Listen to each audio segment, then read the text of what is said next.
Tengo que admitir que hoy, incluso 12 años después de graduarme, todavía me siento insegura acerca de mi propia valía.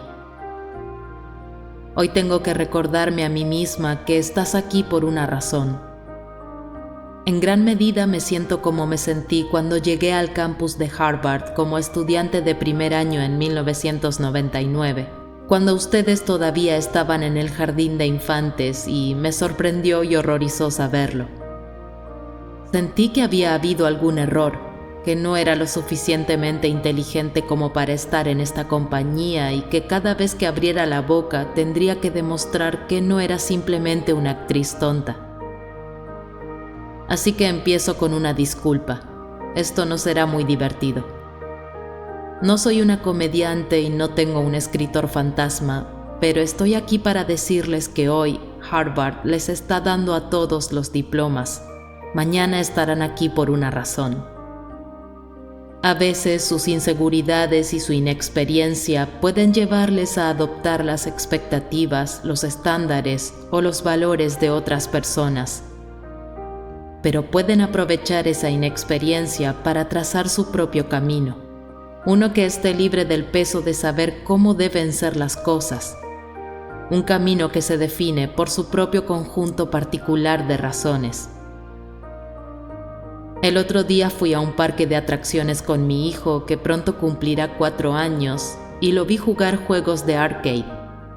Estaba increíblemente concentrado lanzando su pelota al objetivo.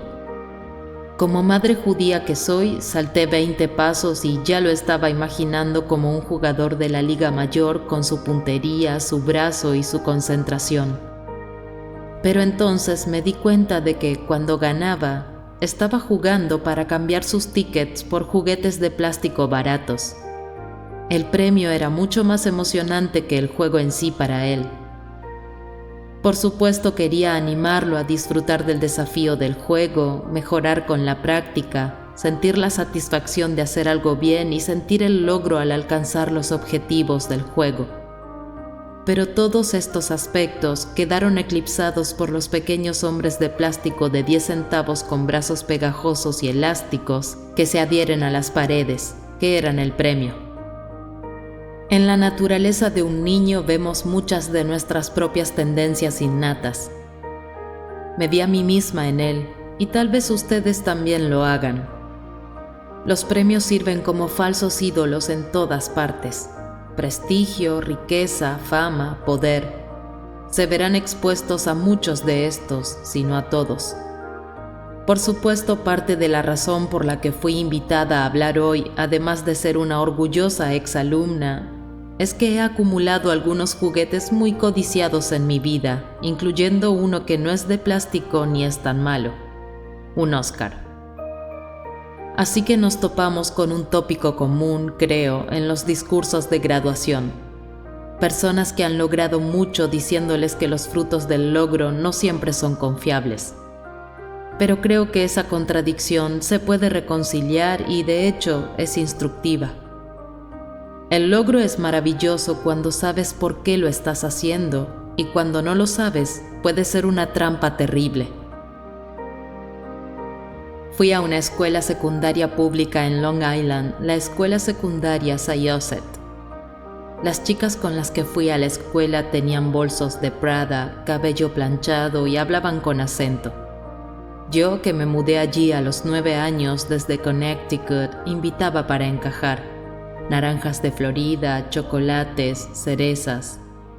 Como soy muy vieja y el internet apenas estaba comenzando cuando estaba en la escuela secundaria, la gente no prestaba mucha atención al hecho de que yo era actriz. En la escuela era conocida principalmente por tener una mochila más grande que yo y siempre tener corrector en mis manos porque odiaba ver cualquier cosa tachada en mis cuadernos. En mi año de graduación fui votada como la que tenía más probabilidad de ser concursante en Jeopardy, o sea, la más nerd. Cuando llegué a Harvard, justo después del lanzamiento del episodio 1 de Star Wars, sabía que tendría que empezar de cero en términos de cómo la gente me veía.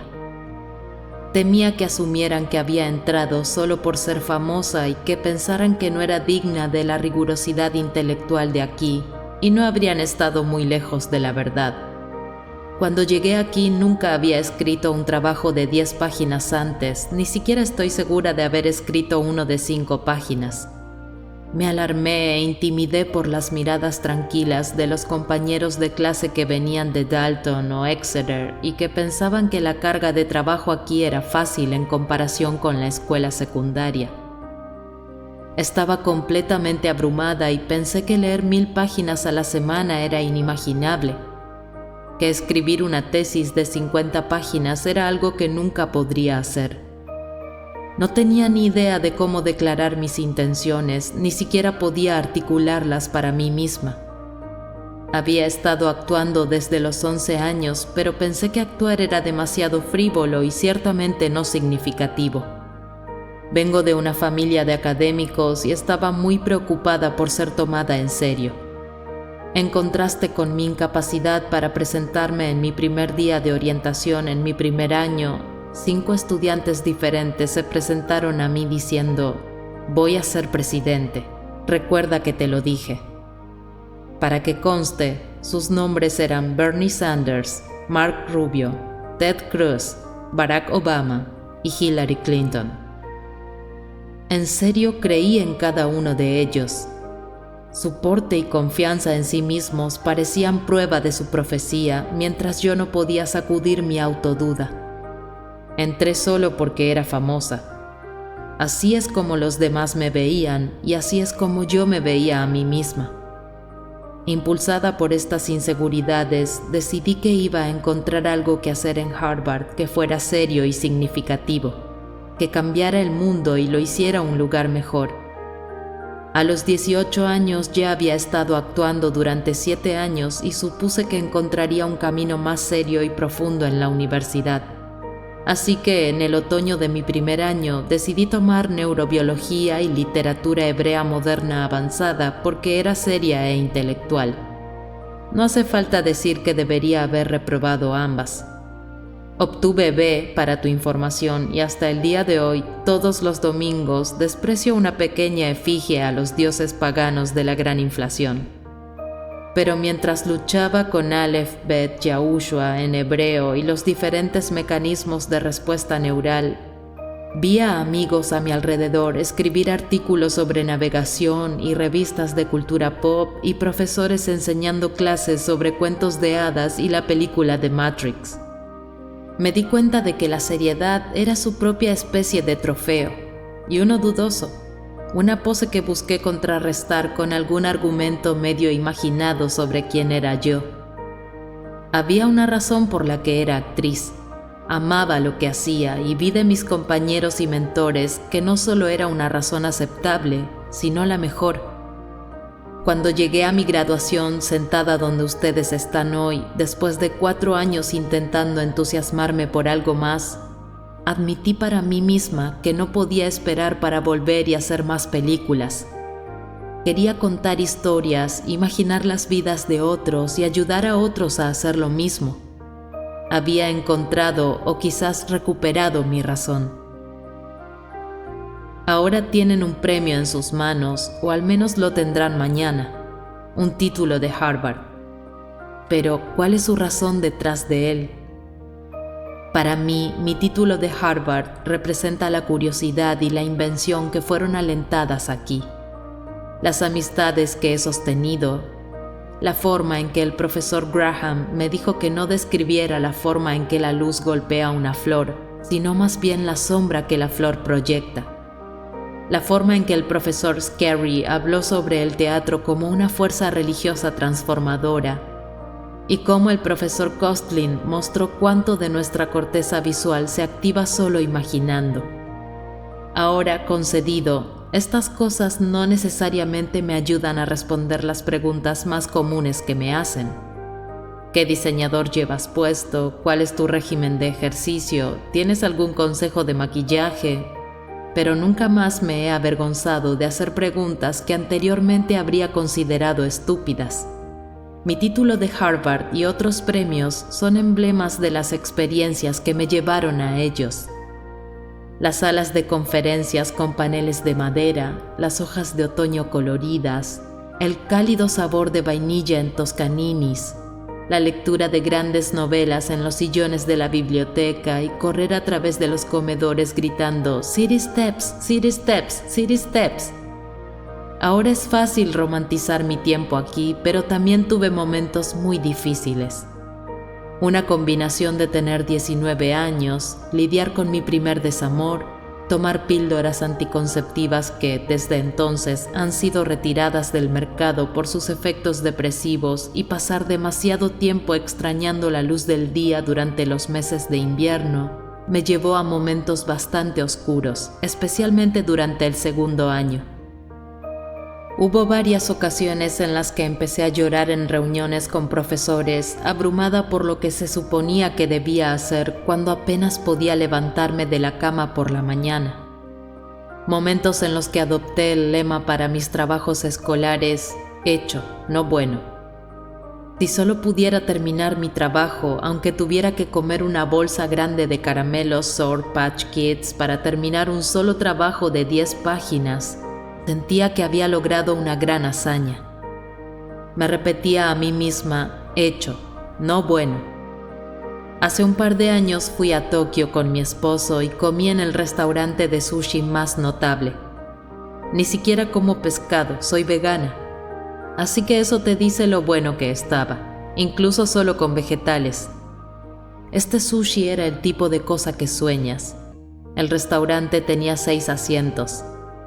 Mi esposo y yo nos maravillábamos de cómo alguien podría hacer un arroz tan superior a todos los demás. Nos preguntábamos por qué no hacían un restaurante más grande y ser el lugar más popular de la ciudad.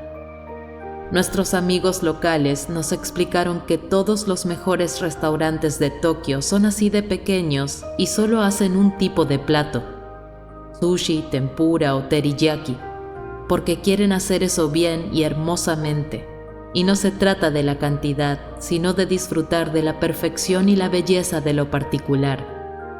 Todavía estoy aprendiendo que se trata de hacer las cosas bien y tal vez nunca terminarlas. Que la alegría, la ética laboral y la virtuosidad que traemos a lo particular pueden transmitir un tipo singular de disfrute a aquellos a quienes les damos y, por supuesto, a nosotros mismos. En mi vida profesional también me llevó tiempo encontrar mis propias razones para hacer mi trabajo. La primera película en la que estuve salió en 1994, nuevamente el año en la que la mayoría de ustedes nacieron. Tenía 13 años cuando se estrenó la película y todavía puedo citar textualmente lo que dijo sobre mí el New York Times. La señorita Portman posa mejor de lo que actúa. La película tuvo una respuesta crítica universalmente tibia y terminó fracasando comercialmente. Esa película se llamaba El Profesional, o León en Europa. Y hoy, 20 años y 35 películas después, sigue siendo la película de la que la gente se me acerca más para decirme cuánto la amaron, cuánto les conmovió, que es su película favorita. Me siento afortunada de que mi primera experiencia al lanzar una película haya sido inicialmente un desastre. Por todas las medidas estándar, aprendí temprano que mi significado tenía que provenir de la experiencia de hacer la película y la posibilidad de conectarme con individuos, en lugar de los principales trofeos de mi industria, el éxito financiero y crítico. También aprendí que esas reacciones iniciales podrían ser falsos predictores del legado final de tu trabajo. Comencé a elegir solo trabajos que me apasionaban y de los cuales sabía que podía obtener experiencias significativas. Esto confundió completamente a todos a mi alrededor, agentes, productores y audiencias por igual. Hice Los fantasmas de Goya, una película independiente extranjera, y estudié historia del arte visitando el Prado todos los días durante 4 meses mientras leía sobre Goya y la Inquisición española.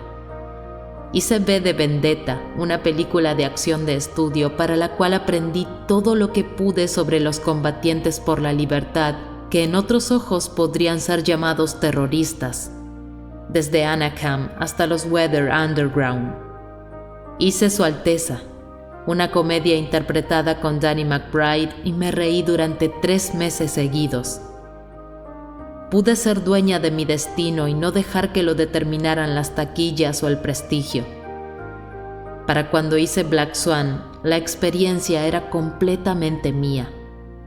Me volví inmune a las peores cosas que alguien pudiera decir o escribir sobre mí y si una audiencia quería ver mi película o no. Fue instructivo para mí ver que, para las bailarinas, una vez que tu técnica llega a cierto nivel, lo único que te separa de las demás son tus rarezas o incluso tus fallos. Una bailarina era famosa por cómo giraba ligeramente fuera de balance. Nunca puedes ser la mejor técnicamente. Alguien siempre tendrá un salto más alto o una línea más hermosa. Lo único en lo que puedes ser la mejor es en desarrollar tu propio yo. Para citar a uno de mis pensadores favoritos, Abraham Joshua Heschel, ser o no ser no es la cuestión. La pregunta vital es cómo ser y cómo no ser. Gracias. Estoy impaciente por ver cómo realizan todas las cosas hermosas que harán.